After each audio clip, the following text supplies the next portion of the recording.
তো এইটা হলো নারায়ণগঞ্জ গোল চত্বর। তো এখান থেকে আমি বাম দিকে টার্ন নেব সাইনবোর্ডে যাওয়ার জন্য।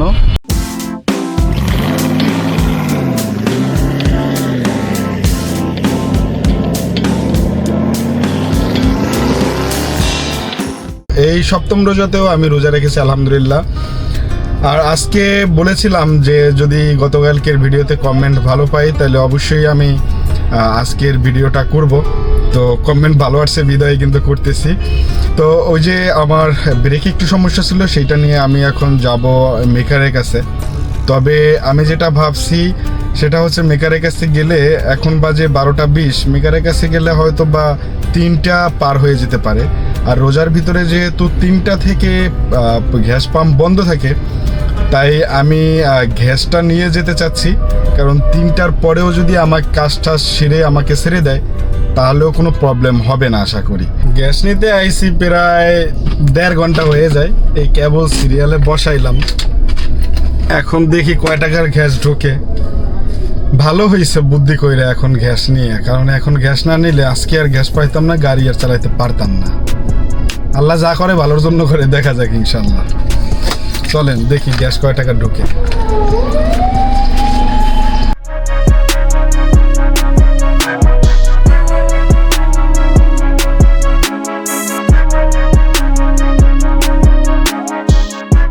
তো সর্বমোট আজকে এখন গ্যাস নিলাম 235 টাকার। এই তো প্রায় 1.5 ঘন্টা দাঁড়াইয়া 235 টাকার গ্যাস নিচ্ছি। তবে রাত্র 9টা পর্যন্ত চলবে, অ্যাভেলেবেল। তো প্যারা নাই, এখন গাড়িটা সারতে যাব নিয়েতেছে। চলেন দেখি আর আগে ট্রিপ পাই কি না। যদি 14 নম্বরের দিকে ট্রিপ পাই, যেখানে কাজ করতে যাব, এখানে যদি ট্রিপ পাইতে তো ভালো, ওইখানে নামাই দিয়ে দেন, তারপরে কাজটা সেরে তারপরে আবার চলে আসবো। এখন যেটা কাহিনী হয়েছে, আমি একটা ট্রিপ মারছি, ভাবলাম গ্যাস ট্যাস নিলাম, খরচ টরচ হয়ে গেছে, যেহেতু কাছেই আছে তাকে উঠে শুধু যাইতে হবে। তো ট্রিপটা মাইরাই আসি, তারপরে ইনশাল্লাহ যাব। তো ট্রিপটা মারলাম, এখানে 223 টাকা ট্রিপ। সর্বমোট আসতে হয়েছে আমার 7 কিলো, সময় লাগছে 26 মিনিট। আমাকে দিছে 223 টাকা, আর এইখানে 296 টাকা আসছে সর্বমোট বিল। আমাকে 223 টাকা দেওয়ার পরে যে ক টাকা থাকবে, মানে 73 টাকা থাকে, ওই বাদবাকি 73 টাকা নিয়ে যাবে উবার।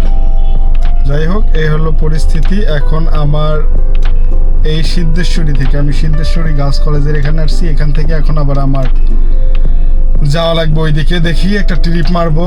আমার মূলত ট্রিপ মারার কারণ হচ্ছে যে অনেক দেরি হয়ে যাচ্ছে, মানে আমি বের হয়েছি একটু লেট করে, ট্রিপ একটা পাইছি।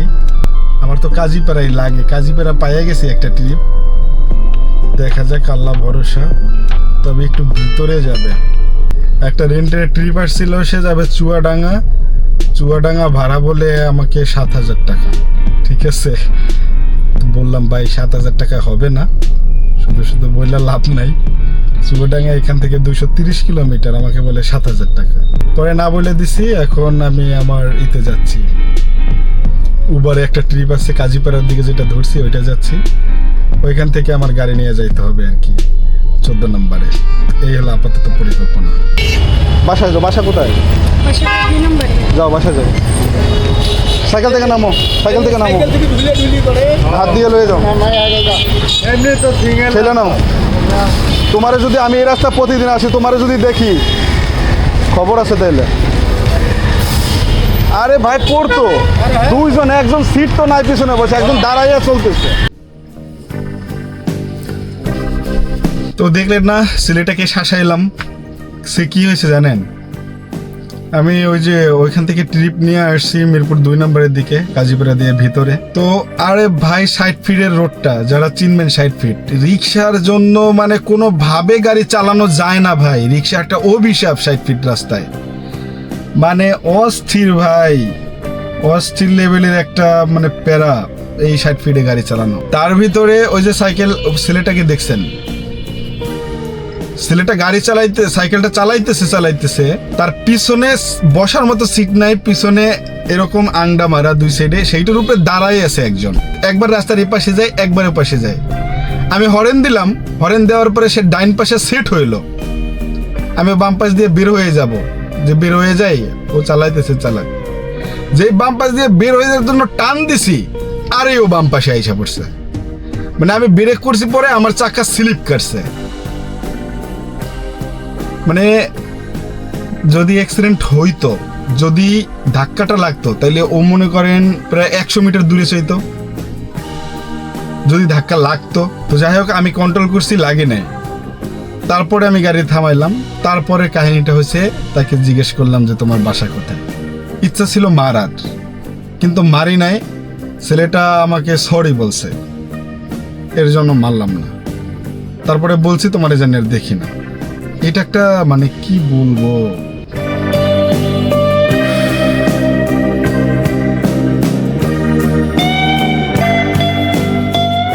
কত কাহিনী সহ্য করা যায়, কত কাহিনী সহ্য করবেন রোজা রাখিয়া। দেখবেন, এই দেখেন আরেকটা কাহিনী দেখেন। ওই যে ফার্স্ট ট্রিপটা নিলাম না, সেই ফার্স্ট ট্রিপটা, এটার মধ্যে একটা বাচ্চার বার্থডে সার্টিফিকেট এটা রাখা, আরো গুরুত্বপূর্ণ কাগজপত্র রাখা, সেটা রাখা গেছে। এই যে বার্থডে সার্টিফিকেট, কারেন্ট বিল, এগুলো রাখা গেছে। হ্যাঁ, এখন এইগুলো আবার দিতে হবে তাকে। গাড়ি চালাই প্যারা তো আছেই, এক প্যারা। দ্বিতীয় প্যারা হচ্ছে এই যে রাস্তার ভিতরে অবৈধভাবে সাইকেল, রিক্সা, অটো রিক্সা এগুলো চালাচ্ছে, এইটা হলো আর একটা। তার উপরে আবার এই বিভিন্ন ধরনের প্যারা। রোজা রাখা কত প্যারা নেওয়া যায়, অনেক সময় খুব কষ্ট হয়, খুব কষ্ট হয়। যাই হোক, এখন যাব 14 নম্বর। জানি না ওইখানে আর এক প্যারা দেয় কিনা, সেটাও শেয়ার করার চেষ্টা করবো আপনাদেরকে। চলেন 14 নম্বর যাই, গাড়িটার চাকার ব্রেকটা একটু দেখাই আনি।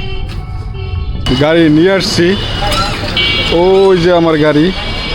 এখন ওইটার চাকাটা খোলা হবে, খুললা তারপরে ওইটা দেখাইতে হবে। মেকারে গেছিলাম, মেকার দেখছে চালাই টালাইয়া, মেকারে বললো যে তেমন একটা সমস্যা নাই। তা আমিও তারপরে বললাম যে ভাই, চাকার যেহেতু ব্রেকের মধ্যে একটু সমস্যা করে, শব্দ করে, একটু খুললা দেখেন, হয়তো বা সমস্যাটা পাওয়া যেতে পারে। এর জন্য এখন খুলবে চাকা।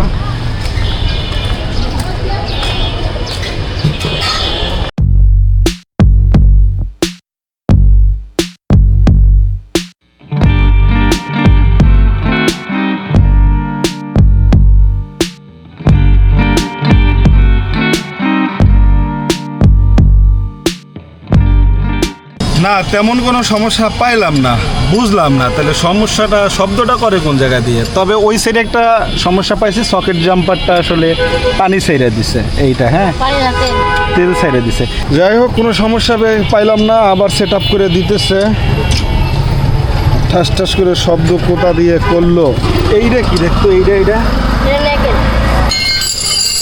এই যে চলে আসলাম গাড়িটা ওয়াশ করাইতে। ব্রেকে কোনো সমস্যা পাইলাম না, এখন ওয়াশ করার পালা। তো গাড়িটা কিছুদিন পর পর ওয়াশ করা লাগে, নয়তো বা গাড়ির চাকার অবস্থা কি দেখছেন, একদম কালো হয়ে গেছে। তো এই অবস্থাতে আসলে গাড়ি চালাইলেও যাত্রীরা বলে, ভাই কি অবস্থা, গাড়িটা ওয়াশ করার না। ভাইয়া, ওই যে ভিতরে ওইগুলো একটু দেখেন। হ্যাঁ, ওই যে ভিতরে টাকাও পড়ে আছে, সমস্যা নাই, আপনি খালি ময়লাটা দূর করে দিয়েন। ওকে ওকে। ওই যে আমার সাথে আসছে ভাইয়া, যার গাড়ি, সে সহ আমি আসছি। এখন আমরা নামাজ পড়তে যাইতেছি আসরের।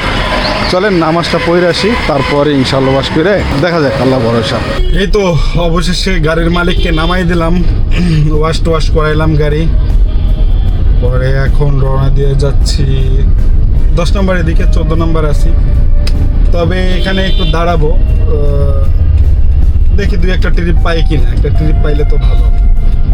আমার হাতে আছে খেজুর, এটা দিয়ে এখন রোজাটা ভাঙবো। তো আল্লাহ ভরসা, আল্লাহ রাব্বুল আলামিনের 7 রোজাও রাখার তৌফিক দান করছে এবং ইফতার করার সুযোগ দিচ্ছে। চলেন রোজাটা ভাঙি। তো এখন যেটা হয়েছে, আমি উবারে একটা কল পাইছি, ভাড়া দেখাইছে 1600 টাকার মতো, যাবে সে মুন্সিগঞ্জ 5 গাঁও।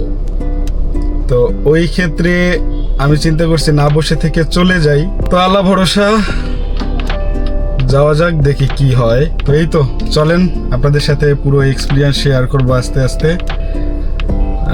ভাড়াটা একটু কম হইলেও সমস্যা নাই, প্যারা নাই, আল্লাহ ভরসা।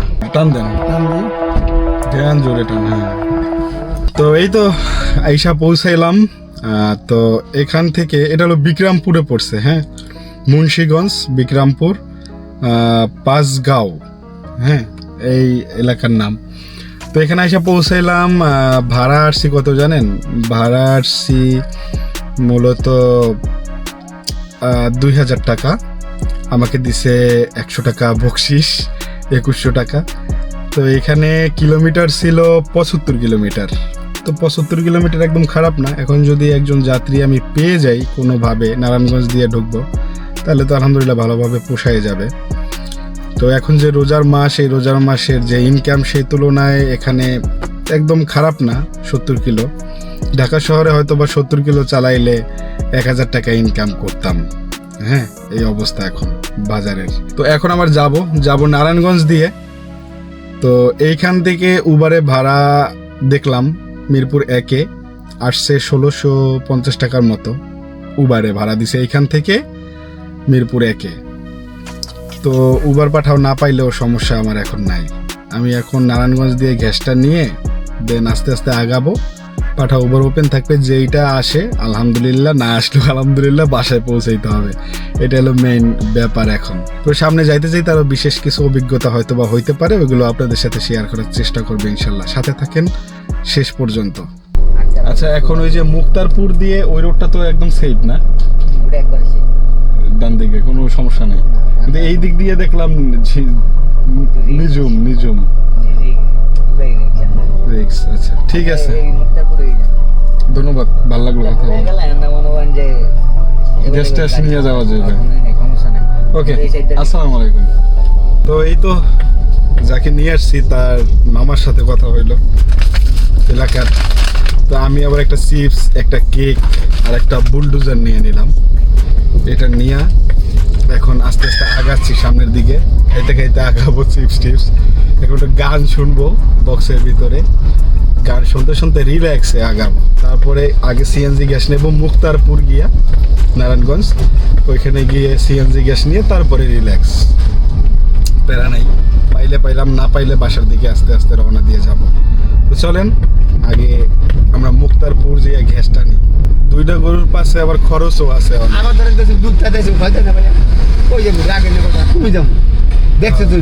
আবার দিন শেষে দেখা যায় কাঁচা ঘাস কাটতে সময় লাগে, আবার হাতও কাটতে যায়, তাহলে তো দোকানেই বন্ধ। আচ্ছা, বাইরে নামাই দিলাম। বাইরে দেখে মনে হয়েছে যে কৃষি কাজ করে। এদিকে আবার বিক্রমপুর তো আলুর চাষাবাদ বেশি হয়, এর জন্য মনে হয়েছে যে সে একজন কৃষক, তাকে নামাই দেই, সে আসবে সামনে। তো তাকে নামাই দিলাম। এখন আমি মুক্তারপুর থেকে সিএনজি নেব। মুক্তারপুর এসে দেখি বিশাল একটা ব্রিজ। ওয়াও, ব্রিজটা কিন্তু দারুণ লাগতেছে আমার কাছে। তো এই ব্রিজ পার হইলেই নাকি সিএনজি পাম্প পাওয়া যাবে। আমি এখন তেলে চালাইতেছি, আমার গ্যাস কিন্তু শেষ হয়ে গেছে অনেক আগে। ওই লোকটাকে উঠানোর আগেই আমার গ্যাস শেষ হয়ে গেছে, এখন তেলে চালাইতেছি। সিএনজি পাম্প আমার খুবই প্রয়োজন। সিএনজি পাম্পে গিয়ে সিএনজি নিয়ে দেন তারপরে ইনশাল্লাহ টান দেব ঢাকার উদ্দেশ্যে। এই ব্রিজে আবার টোল নেবে। হ্যাঁ, টোল প্লাজা আছে, এখন টোল দিতে হবে। কত নেয় জানি না। এদিকে আবার অটো আছে, অটো থেকেও মনে হয় টোল নেয়। দেখি অটো থেকে টোল নেয় কি না। এই যে অটো থেকে মনে হয় 20 টাকা নিচ্ছে মেবি। হ্যাঁ, অটো থেকে 20 টাকা টোল নিচ্ছে। ভাইয়া কত? আমাদের দিতে হবে 50 টাকা ভাইয়া। অবশেষে সিএনজি পাম্প পাইলাম এক চিপায়। সিএনজি পাম্পটা এক চিপায় বুঝছেন, আপনাদের একটু দেখাই, কারণ এত চিপায় একটা সিএনজি পাম্প। ওই দেখেন একদম কোনায়, এই সাইডে হলো যে ধরেন রাস্তার শেষ, ওই কোনায় একদম চিপায়। ওই সাইডেও আছে কিন্তু ওটা বন্ধ দেখাচ্ছে। তো এখান থেকে এখন গ্যাস নেব, গ্যাস নিয়ে আবার রওনা দেবো ইনশাল্লাহ, নারায়ণগঞ্জ হয়ে যাব আমি। প্রেশার তো মোটামুটি ভালোই আছে, দেখা যায়।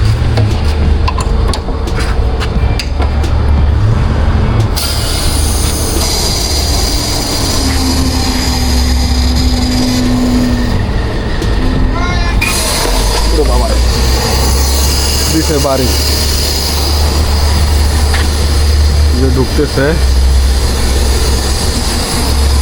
প্রেসার আসে 200 প্রেসারে নিলে সুন্দর মতো ঢাকায় পৌঁছে যেতে পারবো এবং ঢাকায় গিয়েও চালাইতে পারবো। এখানে অনেক প্রেসার ভালো আছে। গ্যাস ঢুকছে 678 টাকার, ভালোই ঢুকছে। এইমাত্র একটা ব্যাপার হয়েছে কি জানেন, এইখানে আমি দুইটা লোকের কাছে জিজ্ঞাসা করছি যে আমি সাইনবোর্ড বেরোবো কোন রাস্তা দিয়া, পরে তারা দেখাই দেওয়ার পরে বলছে ভাই আমাদের একটু সামনে নামাই দিয়েন। তো এইটা বললে তারা উইঠাও পড়ছে অলরেডি, ঠিক আছে। পরে আমি বললাম, তাদের চেহারার দিকে তাকাইয়ে দেখলাম যে না, আসলে এদের নেওয়ার মতো না, ঠিক আছে। উপকার করতে যাইয়া বিপদ হয়ে যাবে সেটা আমি কখনোই কাম্য মানে আশা করি না আর কি, কাম্য না। তো এখন ব্যাপার হয়েছে, তাদেরকে আবার নামাই দিলাম, নামাই দিয়ে তারা আবার আমাকে পথ দেখাই দিচ্ছে যে এই দিক দিয়ে যাবেন বরাবর, তাইলে চাষার উঠতে পারবেন। এখন ব্যাপার হয়েছে ভাই, আমি যদি স্যাটিসফাই না হই, আমি উপকার করতে যাই বিপদে পড়লে তো ঝামেলা। তো এইটা আপনারাও সতর্ক থাকবেন, যারা গাড়ি চালান কিংবা চালাবেন, আপনাদেরকেও একটু সতর্ক করে দেই। যাকে আপনার পছন্দ হইবে না, সে যত ভালো লোক হোক, তাকে গাড়িতে উঠানো যাবে না। ধরেন প্রথমবার আমি একজনকে উঠাইছি, কারণ সে আমার কাছে মনে হয়েছে একজন ফার্মার, তো সে কৃষক হিসেবে সে উঠছে আইছে, তাকে নামাই দিছি, ভালো কথা। কিন্তু এদের চেহারা, মানে এরা অটো চালায় বললো, তো এদের চেহারা তেমন একটা ভালো দেখাইছে না আমার কাছে। এই গোল চত্বরটা কারা কারা চেনেন? সুন্দর একটা গোল চত্বরের ভিতরে সুন্দর একটা কারুকার্য, তা ভালো লাগছে। আমি এখন আছি এই জায়গায়, এখন এই যে যাচ্ছি সামনের দিকে। গোল চত্বরটা আমার কাছে খুব ভালো লাগছে। কেবল আসলাম নারায়ণগঞ্জ গোল চত্বর। তো এইটা হলো নারায়ণগঞ্জ গোল চত্বর। তো এখান থেকে আমি বাম দিকে টার্ন নেব সাইনবোর্ডে যাওয়ার জন্য। তো যাই হোক, অনেক দিন পর নারায়ণগঞ্জে আসলাম। নারায়ণগঞ্জের কে আছেন যে ভিডিওটা দেখতেছেন, অবশ্যই কমেন্ট করবেন। ভাইয়া সাইনবোর্ড কোন দিকে? এইদিকে না? ওকে, সাইনবোর্ডের দিকে টার্ন নিলাম। আল্লাহ ভরসা, দেখা যাক। এখন একটা রাস্তা পাইছি। এখন বাজে রাত্র 12:40, আর বাসায় মানে গাড়ি গ্যারেজ করলাম। তো কোনো ট্রিপ পাইলাম না, মানে ট্রিপ আসছিল ঢাকা মেডিকেল থেকে যাবে উত্তরা, 239 টাকা। যায় না 239 টাকা, 17-18 কিলো রাস্তা চালাইয়া এই 12টার সময় যাওয়াটা কোনোভাবেই পসিবল না। যদিও খালি রাস্তা দেখে এত কম আসছিল, তো তারপরেও গ্যাস তো পুরাইয়া চালাইতে হবে, তাই না? এর জন্য গেলাম না। যাই হোক, এখন আইসা পৌঁছাইলাম 12:40-এ। তো এখন বাসায় যাব। দেখলেনই তো 650 টাকার ঘেস ভরলাম 2100 টাকার ভিতরে। তো তাহলে ইনকাম কয় টাকা থাকে? তাহলে ইনকাম থাকে ধরেন 1400 টাকার মতো। হ্যাঁ, 1450 টাকার মতো ইনকাম থাকে। তো এটা নিয়ে সন্তুষ্ট থাকতে হবে। আর সারাদিনে 500 টাকা মারছিলাম, ওই ক্ষেত্রে 2000 টাকার মতো ইনকাম এই সারাদিনে। মোটামুটি পরিশ্রম কিন্তু খারাপ হয় না, তাই না? মোটামুটি ভালোই হয়েছে। তো এই পরিশ্রম, এই ইনকাম, এই স্ট্রাগল নিয়েই সন্তুষ্ট থাকতে হবে। এখন বাসার দিকে যাব এবং ঘুমাবো ইনশাল্লাহ। আগামীকালকে সকালে আবার বের হবে ইনশাল্লাহ। যারা আগামীকালকের ব্লগ দেখতে চান কিংবা ভিডিও দেখতে চান, অবশ্যই আপনারা কিন্তু কমেন্ট করবেন। দিলাম স্টপ বন্ধ করে। আর যদি ভিডিওটা ভালো লেগে থাকে, অবশ্যই লাইক দেবেন আর চ্যানেলটা সাবস্ক্রাইব করে রাখবেন যদি এই ভিডিওগুলো ভালো লেগে থাকে। তো সবার সাথে দেখা হচ্ছে আগামী ব্লগে, আগামী কোনো এক স্ট্রাগল ভিডিও নিয়ে। ওই পর্যন্ত ভালো থাকবেন সবাইকে। আসসালামু আলাইকুম।